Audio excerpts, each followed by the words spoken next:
हर रोज एक नई कहानी देखने के लिए चैनल को सब्सक्राइब करें और बेल आइकन दबाना ना भूलें। अंजना देवी अपने दोनों बेटों कुणाल और रमन की शादी करके अब बिल्कुल फ्री थी, लेकिन फिर भी एक सुकून की कमी थी अंजना देवी की जिंदगी में, क्योंकि उनकी बड़ी बहू कनिका को कम सुनाई देता था, जिसके चलते छोटी बहू दिव्या अपनी जेठानी की शिकायतें कर करके अपनी सास को भी बहरा करने में लगी रहती थी।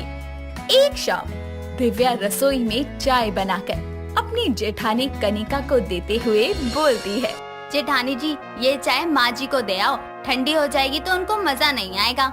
ये देवरानी जी माँ जी को हाय क्यों देने को बोल रही है? क्या करूँ? मुझे क्या है, दे आती हूँ, आगे माँ जी जाने। कनिका बाहर बैठी अपनी सास अंजना के पास जाती है और उनको चिल्लाते हुए बोलती है, माँ जी देवरानी जी की हाय ले लो, उन्होंने आपको देने को कहा है, और हाँ डंडी से आपको मजा आएगा ये भी बोला है। वैसे मुझे समझ नहीं आया इसका मतलब, फिर भी जो उन्होंने बोला वो मैंने आपको बोल दिया। हाय रे मेरी फूटी किस्मत, मेरी बहू मुझे हाय दे रही है और तो और इस बैल बुद्धि के आगे कैसी अश्लील बातें बोल रही है मेरे बारे में। बुला तो जरा इसको। क्या माँ जी सुला दूं? किसको? हे भगवान, ये कम सुनने वाली बहू के चलते किसी दिन मैं बहरी ना हो जाऊं। दिव्या बहू बाहर आई हो जरा। दिव्या अंजना की आवाज सुनकर बाहर जाने लगती है। तभी वो रसोई में चाय का कप वहीं पड़ा देखकर बोलती है, ये देखो जेठानी जी को बोला था चाय ले जाओ, यहीं छोड़ गई, इसलिए तो चिल्ला रही है माँ जी, मुझे ही लेकर जानी पड़ेगी। दिव्या हाथों में चाय का कप लेकर बाहर आती है और अपनी सास को चाय देते हुए बोलती है, माँ जी ये लीजिए चाय। आप इसलिए चिल्ला रही थी ना? वैसे मैंने दीदी को कहा था चाय ले जाओ, पर शायद उन्होंने सुना नहीं। चाय नहीं सुना इसने, बाकी सब सुन कर आई है। मुझे आकर कहती है कि तूने मुझे हाय दी है। हे भगवान, माँ जी मैंने ऐसा कुछ नहीं बोला। पहले मुझे लगा बोला होगा, लेकिन फिर मैं समझ गई कि तेरी इस जेठानी के कानपुर में हड़ताल है, इसी ने गलत सुना होगा। अच्छा ये सब छोड़, सामने पड़ोसन की बेटी की शादी है, तो मैंने सोचा एक सूट दे देते हैं। हाँ माँ जी ठीक है, मैं जेठानी जी को पैसे दे देती हूँ ताकि वो सूट ले आए। दिव्या अलमारी से पैसे निकालकर कनिका को देती हुए बोलती है, दीदी इन पैसों से अच्छा सा सूट ले आओ और नाम लिखकर पड़ोसन के घर दे आना, समझ आ गया ना? हाँ हाँ, अब चिल्लाकर मेरे कान मत फाड़ो। हाँ, वैसे ही मुझे कम सुनाई देता है। हाँ, और बूट लाने हैं, कोई सूट नहीं जो इतना समझा रही हैं। कनिका मार्केट में जाकर बूट ले आती है और शाम को जब अंजना अपनी पड़ोसन के घर जाकर उसको शगुन का गिफ्ट देती है, तो पड़ोसन उनके सामने ही उस गिफ्ट को खोल कर देखती है और उसमें बूट देखकर पड़ोसन मुंह बनाने लगती है। तभी अंजना गिफ्ट में सूट की जगह बूट देखकर बोलती है, ये बूट थे इसमें। बहू मैंने तुझे सूट लाने को बोला था और तू बूट ले आई। सॉरी माँ जी, मैंने ये काम दीदी को दिया था और उसने गुड़ गोबर कर दिया। मैं तो तुम दोनों से परेशान हूँ, बेइज्जती करवा दी। घर चलो तुम। पड़ोसन के घर से वापस आकर अंजना अपनी दोनों बहुओं की अच्छे से क्लास लेती है और दिव्या अपनी कम सुनने वाली जेठानी की वजह से डांट सुनकर गुस्से से भनकती हुई कमरे में जाती है और वहाँ पिल्लों को फेंकते हुए गुस्से में बोलती है, हर बार जेठानी जी की वजह से मुझे भी सुनना पड़ता है। अब तक सही बोलती आई थी तब वो गलत सुनती थी, अब गलत बोलूंगी तो उसकी जिम्मेदार वो खुद होंगी। अपनी जेठानी से बदला लेने के लिए अगली सुबह रसोई में दिव्या कनिका को बुलाकर बोलती है, जेठानी जी ये लीजिए गरम गरम पराठा और जाकर सासू माँ के मुँह पर माराओ। क्या कहा? सच में देवरानी जी यही करना है ना? हाँ हाँ, जैसा बोला है वैसा करो। कनिका बाहर जाती है और अपने पति कुणाल और देवर रमन के सामने अपने दोनों हाथों को रगड़कर गर्म करते हुए एक जोरदार चाटा अपनी सास के गाल पर मारकर बोलती है, हो गया देवरानी जी का दिया काम। भाभी ये क्या किया आपने? माँ को थप्पड़ मारा? तुम्हारी हिम्मत कैसे हुई माँ को थप्पड़ मारने की? कानों के साथ तुम्हारा दिमाग भी खराब हो गया है क्या कनिका? मुझे ऐसा क्यों लग रहा है? आप सब मुझ पर चिल्ला रहे हैं। लग नहीं रहा, हम सच में चिल्ला ही रहे हैं। बताओ माँ को थप्पड़ क्यों मारा? अच्छा, माँ को क्यों मारा? वो देवरानी जी ने कहा था। अब आप तो जानते ही हैं, मेरी कम सुनने की आदत की वजह से माँ जी ने कहा है कि जैसा देवरानी जी कहे वैसा ही करना, इसलिए मैंने वैसा ही किया। ये सब सुनकर रमन गुस्से में दिव्या को आवाज लगाकर बाहर बुलाता है और उससे गुस्से में बोलता है। दिव्या, तुमने भाभी को माँ को थप्पड़ मारने को कहा।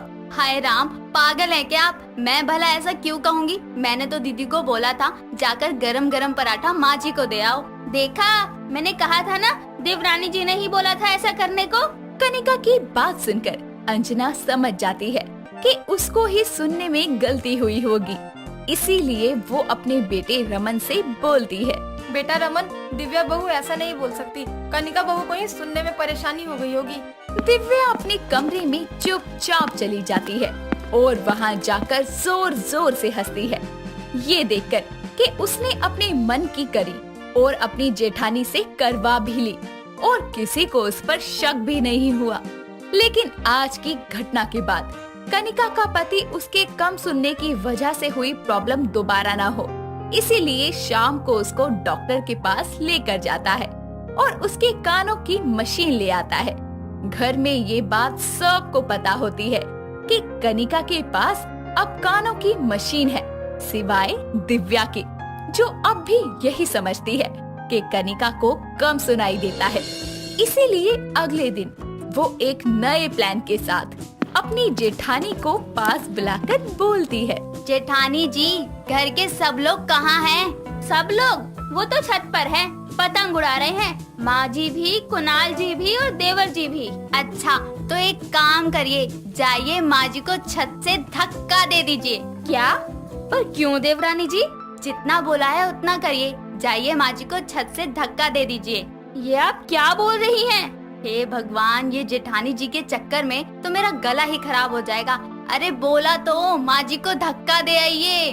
दिव्या इस बात से अनजान थी कि कनिका को सब कुछ साफ सुनाई दे रहा है और कनिका भी छत पर जाकर अपनी सास को धक्का देने ही वाली होती है, लेकिन उससे पहले वो बोलती है। माँ जी को बता दूं क्या देवरानी जी ने क्या कहा है? कहीं उनसे बोलने में गलती तो नहीं हुई? वैसे मैंने 2-3 बार पूछा उनसे। क्या हुआ बहू, अकेली क्या बड़बड़ा रही है? ज्यादा सुनाई देने लग गया क्या अब? वो माँ जी, देवरानी जी ने एक काम दिया है मुझे, वो ये कि आपको छत से धक्का दे दूं। ये सुनकर रमन और कुणाल भी पतंग छोड़कर कनिका के पास आकर बोलते हैं। मशीन नहीं लगाई क्या तुमने? उसने कुछ और बोला होगा। नहीं जी, यही बोला दिव्या ने। मैंने 3-4 बार कंफर्म किया। बहू ऐसा क्यों कहेगी? अच्छा जा, एक बार फिर पूछ, क्या बोला था उसने? हम चुप के सुनते हैं। कनिका वापस से दिव्या के पास जाकर उसे बोलती है। देवरानी जी, आपने क्या काम बोला था? मैं भूल गई, एक बार दोबारा बोलना।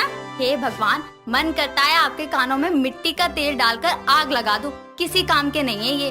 मैंने बोला था जाओ माँ जी को छत से धक्का दे दो। अब सुनाई दिया या नहीं? धक्का दे दूं माँ जी को? क्यों? अरे वाह, आपको सब साफ साफ सुनाई दे रहा है। ये चमत्कार कैसे हुआ? दिव्या के इतना बोलने पर अंजना और दोनों भाई उसके सामने आते हैं और अंजना दिव्या के पास आकर बोलती है। क्योंकि उसके कान की मशीन आ गई है और वो सब साफ साफ सुन सकती है। तो बहू, इससे पहले कि मैं तुझे एक जोरदार थप्पड़ लगाऊं, ये बता कि तूने जानबूझकर कनिका को धक्का मारने की बात कही। देख, झूठ मत बोलियो, हम सब ने सुना है। वो माँ जी। बोलती हो या तुमको धक्का दूं छत से? वो पड़ोसन के घर से सूट की जगह बूट वाली गलती जेठानी जी ने ही की थी, लेकिन सासू माँ ने मुझे भी डांटा था, जबकि मैंने तो उनको सूट लाने को बोला था। फिर भी मुझे डांट पड़ी, तो मैंने सोच लिया अब उल्टा बोलकर इनको ही डांट पड़वाऊंगी। मतलब उस दिन थप्पड़ भी कनिका ने तेरे कहने पर मारा था? वो माँ जी, मैंने तो इनको कहा था कि गरम गरम पराठा आपके मुंह पर मारा है, लेकिन इनको चाटा सुनाई दिया। ये सुनकर रमन गुस्से में उस पर हाथ उठाते हुए दिव्या से बोलता है। मन तो कर रहा है तुमको एक खींच के चांटा मारूं। रुक जाओ रमन। तो दिव्या बहू, मिल गई कलेजे को ठंडक या धक्का मरवाऊं खुद को? माफ कर दो माँ जी, वो मैंने बचपने में ऐसा कर दिया, थोड़ा सा दिमाग घूम गया था मेरा। माफ कर दो, दोबारा ऐसा नहीं होगा। नहीं माँ, इसको माफ मत करो, घर से निकाल दो। नहीं, बहू, मैं तुझे एक मौका देती हूँ, पर अब से तुझे अगले 1 महीने तक कनिका की हर बात माननी पड़ेगी। उसका कहा सारा काम करना होगा, वो जैसा बोले वैसा। बेचारी दिव्या को अपनी सास का कहा मानना पड़ता है और जेठानी से बदला लेना अंत में उसी पर भारी पड़ जाता है। सुहानी लाल कलर के प्यारे से ड्रेस को पहने हुए सज धज कर रेस्टोरेंट में टेबल पर राज का इंतजार करते हुए खुद से बोलती है, आज मैं राज को अपने दिल की बात बता दूंगी कि मैं उससे कितना प्यार करती हूँ। मैंने देखा है उसकी आंखों में कि वो भी मुझे बहुत प्यार करता है। सुहानी ये सब बोल ही रही होती है कि तभी राज सामने से चलकर आ रहा होता है और सुहानी को लाल ड्रेस में सजा हुआ देखकर राज उसे निहारता रह जाता है और सुहानी उसके पास आकर बोलती है, अरे देखते ही रहोगे अब के चलोगे भी। देखो मैंने तुम्हारे लिए कितना कुछ ऑर्डर किया है। सुहानी उसे चेयर पर बैठा देती है, जिसके बाद वो उसे ऑर्डर किया हुआ खाना अपने हाथों से सर्व करती है। राज खाना खाते हुए सुहानी को देखने लगता है कि तभी सुहानी एक बार फिर उससे बोलती है, तो बताओ कैसा लगा? मैंने सब कुछ तुम्हारा फेवरेट ऑर्डर किया था। तुम्हें ये सब पसंद है ना? हाँ थैंक यू सुहानी। काश राज तुम एक बार पूछ तो लेते कि मैंने तुम्हें यहाँ क्यों बुलाया है। आज स्पेशल तुम्हारे लिए मैंने रेड कलर का सूट पहना और तुमने तारीफ भी नहीं की। सुहानी खा लिया मैंने, चलें घर अब। अरे ये तो बताओ कि मैं इस सूट में कैसी लग रही हूँ? तुम जो भी पहनो सब कुछ तुम पर बहुत अच्छा लगता है। राज जैसे ही खाना खाकर टेबल से उठता है, सुहानी उसके करीब जाकर उसे बोलती है, वो राज, मैं तुमसे बहुत प्यार करती हूँ। मैं तुमसे शादी भी करना चाहती हूँ। I really really love you. Suhani की बात सुनकर राज बात को टालने की कोशिश करते हुए उससे बोलता है, सुहानी रात काफी हो गई है, चलो मैं तुम्हें घर ड्रॉप कर दूं। मैंने तुमसे कुछ कहा था ना, कुछ पूछा था, तुम मेरी बात का जवाब नहीं दे रहे हो और उसे टाल रहे हो। मैंने तुम्हारी आंखों में देखा है कि तुम मुझे बहुत चाहते हो, फिर मुझे खुद से दूर क्यों कर रहे हो राज? कुछ नहीं है, घर चलो, तुम्हारी माँ परेशान हो रही होंगी। वो कहते हैं ना, जब हमें किसी से प्यार होता है तो हम उसकी आंखें पढ़ सकते हैं। सुहानी ये जानती थी कि राज भी उससे प्यार करता है, फिर वो क्या वजह है जो उसे सुहानी से दूर होना पड़ा। राज सुहानी को अपनी कार में बैठाकर उसके घर ड्रॉप करता है, जहाँ रूपाली बोलती है, अरे सुहानी आ गई बिटिया तू? आओ राज बेटा, तुम दोनों बैठो, मैं तुम्हारे लिए पानी लेकर आती हूँ। नहीं आंटी जी, मैं जरा जल्दी में हूँ, फिर कभी। राज के जाने के बाद रूपाली किचन में जाकर रोते हुए खुद से बोलती है, हे भगवान, और क्या क्या देखना बाकी रह गया। आज अगर मेरा बेटा संभव जिंदा होता तो मेरी बहू की आज ये हालत ना होती, ना वो विधवा होती, ना उसे सदमा लगता और ना ही आज वो खुद को कुंवारी समझती। उसे तो ये भी याद नहीं है कि मैं उसकी माँ नहीं सास हूँ। आखिर रूपाली कौन से पलों को याद कर रही है? आइए जानने के लिए कहानी में थोड़ा पीछे की तरफ बढ़ते हैं। सुहानी और राज कॉलेज में एक साथ पढ़ते थे। रोज की तरह वो दोनों बातें कर रहे होते हैं, जहाँ राज बोलता है, यार सुहानी, ये मल्टी कलर की ड्रेस तुम पर बहुत जच रही है, अच्छी लग रही हो आज तुम। अरे राज कब बताएगा इसे कि तू इसे कितना प्यार करने लगा है? थैंक यू राज, तुम्हें तो पता ही है कि मुझे रंगों से कितना प्यार है। फिर हमारी जिंदगी रंगों के बिना कितनी अधूरी है। तुम तो जानते ही हो कि रंगों के बिना कोई जिंदगी नहीं होती। दोनों बातें कर ही रहे होते हैं कि तभी उस कॉलेज में न्यू एडमिशन लिए संभव नाम का लड़का आता है और उनसे बोलता है, हेलो गाइस, मेरा नाम संभव है और मैं इस कॉलेज में नया हूँ। क्या आप ये मेरे को रूम नंबर बता सकते हैं कहाँ पे होगा? संभव को देखकर सुहानी को उससे पहले नजर में ही प्यार हो जाता है और वो बोलती है, जी हाँ, आइए मेरे साथ, मैं दिखा देती हूँ आपको क्लास। सुहानी उसे क्लास तक पहुँचा देती है, जिसके बाद वो दोनों कुछ ही वक्त में दोस्त बन जाते हैं और उनकी ये दोस्ती गुजरते वक्त के साथ प्यार में बदल जाती है। एक दिन संभव रोज लिए हुए उसे प्रपोज करते हुए बोलता है, सुहानी, आई रियली लव यू। मैं अपनी पूरी जिंदगी तुम्हारे साथ बिताना चाहता हूँ। मैं तुमसे शादी करना चाहता हूँ। संभव की बात सुनकर सुहानी के आंखों में आंसू आ जाते हैं और वो उसके गले लग जाती है। सुहानी का दुनिया में कोई और ना होने के कारण संभव एक मंदिर में अपनी माँ की मंजूरी से उससे शादी कर लेता है, जिसके बाद वो घर आते हैं, जहाँ रूपाली बोलती है, सुहानी बेटा, इस कलश को पैर मारकर अंदर आ जा। जी सासू माँ। सुहानी बेटा, तूने शायद ध्यान नहीं दिया, मैंने तुझे बहू नहीं बल्कि बेटी कहकर पुकारा है। आज से मैं तेरी माँ हूँ और तू मेरी बेटी, ठीक उसी तरह जैसे संभव मेरा बेटा है। थैंक यू माँ जी। मैंने अपनी माँ को कभी नहीं देखा, लेकिन आज आपको देखकर ऐसा लग रहा है कि अगर मेरी माँ होती तो वो भी मुझे इतना ही प्यार देती। ऐसे ही वक्त गुजरता है। सुहानी अपनी शादीशुदा जिंदगी और परिवार की सभी जिम्मेदारियों को बड़ी बखूबी से संभालती है। संभव को एक कंपनी में अच्छी जॉब मिल जाती है और एक तरफ जहां सुहानी खुश थी तो वहीं दूसरी तरफ राज दुखी होकर खुद से बोलता है, काश कि मैंने उसे अपने दिल की बात बता दी होती तो आज वो मेरी होती। खैर, प्यार सिर्फ पाना नहीं होता, वो खुश है तो मैं उसे खुश देखकर जी लूंगा। सुहानी, मैं तुम्हें कभी नहीं भूल सकता। वक्त गुजरता है। सुहानी की शादी को ऐसे ही 6 महीने बीत जाते हैं। एक दिन उसे सुबह सुबह चक्कर आते हैं और वो किचन में ही बेहोश हो जाती है। रूपाली ये देखकर फौरन डॉक्टर को कॉल करके बुला लेती है, जहां डॉक्टर बताते हैं कि सुहानी प्रेग्नेंट है। तभी संभव बोलता है, माँ सुना आपने, आप दादी बनने वाली हैं। हाँ बेटा, और तू पापा बनने वाला है, मुबारक हो।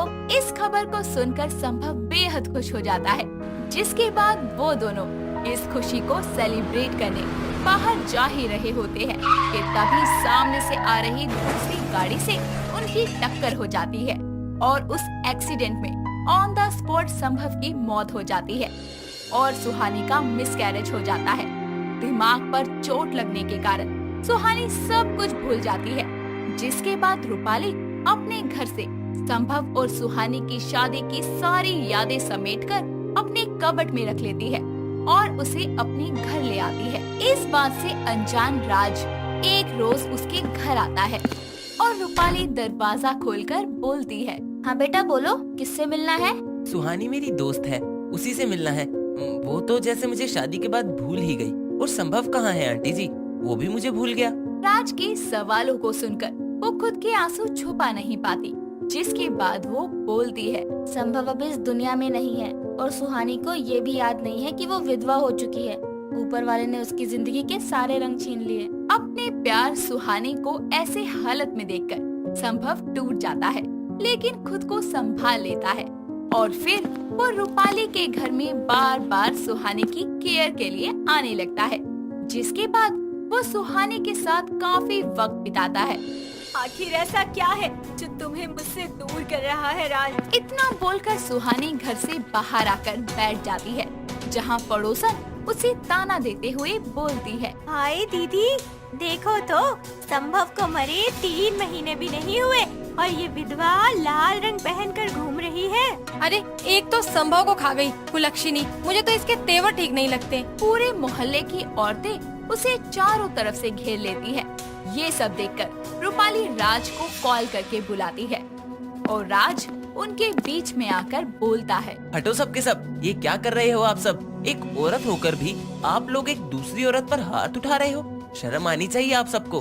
अरे शर्म कर, विधवा है तू, क्या सुहागनों की तरह लाल रंग पहनकर घूम रही है? राज की बात का उन पर कोई असर नहीं होता, लेकिन विधवा शब्द सुनकर सुहानी को सब कुछ याद आता है, जिसके बाद रूपाली भागते हुए घर के अंदर से सिंदूर की डब्बी लेकर आती है और राज से बोलती है, राज, ये सिंदूर उसकी मांग में भर दे। ये समाज ऐसा ही है, विधवा के साथ हमेशा ऐसा ही बर्ताव होता आया है। इन सब का मुंह बंद करने का यही एक तरीका है। रूपाली की बात सुनकर राज उसकी मांग में सिंदूर भरता है और बोलता है, विधवा थी ना, लो हो गई फिर से ये सुहागन। चली जाओ अब आप सब, वरना मजबूरन मुझे पुलिस को बुलाना पड़ेगा। सभी वहाँ से चली जाती हैं और राज उसे बोलता है, तुम्हें क्या लगता है कि मुझे तुमसे प्यार नहीं, कॉलेज के वक्त से चाहता था तुम्हें, लेकिन कह नहीं पाया। आज तुम मेरी सुहागन बन गई। मुझे सब कुछ याद आ गया है कि मैं एक विधवा हूँ, लेकिन आज एक बार फिर से मैं सुहागन हो गई। अरे मैं इस बात से इनकार नहीं कर सकती कि मैं तुमसे प्यार करने लगी हूँ। अगर संभव मुझे छोड़ के चले गए तो इसका मतलब ये नहीं कि मेरी जिंदगी से सारे रंग और खुशियाँ ही चले गए।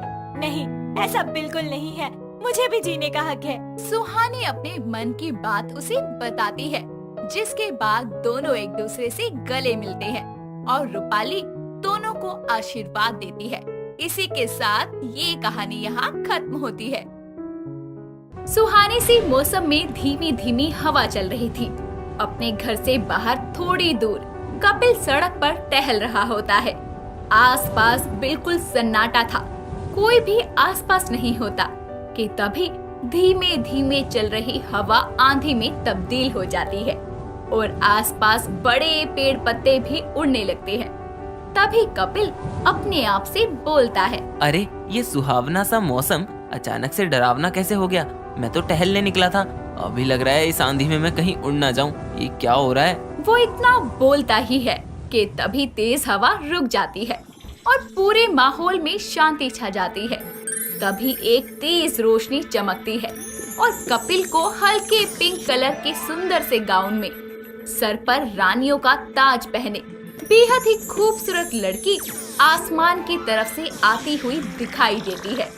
उसकी सुंदरता देखकर हैरानी से कपिल की आंखें और मुंह खोले के खुले रह जाते हैं। तभी वो सुंदर परी जैसी दिखने वाली लड़की उसके पास आकर बोलती है, क्या तुम मेरा इंतजार कर रहे थे? हाँ शायद, पर तुम हो कौन? क्या मैं तुमसे पहले भी मिला हूँ? बिल्कुल, तुम रोज इसी तरह तो मुझे अपने सपनों में मिलते हो और हमेशा यही सवाल पूछते हो। क्या तुम नहीं जानना चाहते कि मैं कौन हूँ, कहाँ से आई हूँ? तुम जो भी हो, जहाँ से भी आई हो, मेरे लिए तुम किसी एंजल के जैसी हो जिसे मैं एक बार अपनी बाहों में भरना चाहता हूँ। इतना कहकर कपिल उसके करीब आता है और जैसे ही उसे गले लगाने लगता है, वो अचानक से गायब हो जाती है। तभी बिस्तर पर पड़ा हुआ कपिल नींद में जोर जोर से बोलता है, नहीं नहीं, तुम ऐसे नहीं जा सकती परी, अभी तो मैंने तुम्हें गले भी नहीं लगाया। ओहो, कहाँ उड़नछू हो गई। तभी उसकी बहन अर्शी नींद में बड़बड़ा रहे कपिल पर ग्लास का रखा हुआ पानी डालती है और वो अचानक से जाकर बोलता है, ओ तेरी पानी पानी। चलो, भाई साहब की नींद तो खुली। और किस परी के सपने देखकर नींद में बड़बड़ा रहे थे? कौन परी? कैसी परी? मैं तो पड़े पड़े सो रहा था। ज्यादा नौटंकी नहीं भाई, मेरे इन तेज कानों ने साफ साफ परी कहते हुए सुना आपको। बताओ ना, ये परी आपकी गर्लफ्रेंड तो नहीं? हाँ हाँ बोलो। ओ क्यों सुबह सुबह दिमाग चाट रही है? जाकर काम करना अपना। नहीं बता रहे ना? ठीक है, अभी माँ को बोलती हूँ। भाई नींद में किसी लड़की का नाम ले रहे थे। जाऊँ? बोलो, जाऊँ? चुप हो जा डायन, बता रहा हूँ, लेकिन प्रॉमिस कर, सुनने के बाद दांत नहीं फाड़ेगी।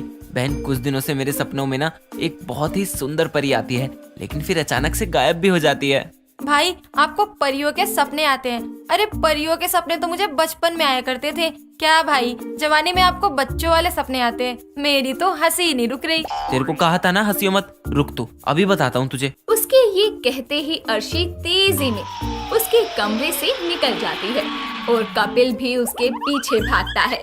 कुछ देर बाद वो तैयार होकर कॉलेज के लिए निकल जाता है। वो क्लास में सर पर हाथ रखे अकेले बैठा होता है। तभी उसके दोस्त अलीशा और मानव वहाँ आते हैं और अलीशा उसके हाथ पर पिंच करते हुए बोलती है, ओह, दिन दहाड़े किन ख्यालों में खोया हुआ है? क्लास कब की खत्म हो चुकी है और तू अभी भी यहीं बैठा है। चल कैंटीन चलते हैं। यार अलीशा, मेरी गर्लफ्रेंड कब बनेगी? मैं तो कब से तैयार हूँ, तू ही हाँ नहीं करता। अबे वो तुझे गर्लफ्रेंड बनाने को नहीं कह रहा, कोई उसकी गर्लफ्रेंड कब बनेगी ये कह रहा है। मेरी बला से तो कभी ना बने, वही सही है तेरे लिए। यार ऐसी बद्दुआ तो मत दे, फाइनल ईयर निकलने वाला है, मेरी कॉलेज से मिंगल होकर निकलने की तमन्ना है। हाँ, इसी चक्कर में तो तुझे परियों के सपने आते हैं। हाँ तो क्या हुआ, परी आहूजा के सपने तो मुझे भी आते हैं। परी आहूजा? परियों के भी सरनेम होते हैं क्या? अरे वो केमिस्ट्री वाली परी आहूजा की बात कर रहा है।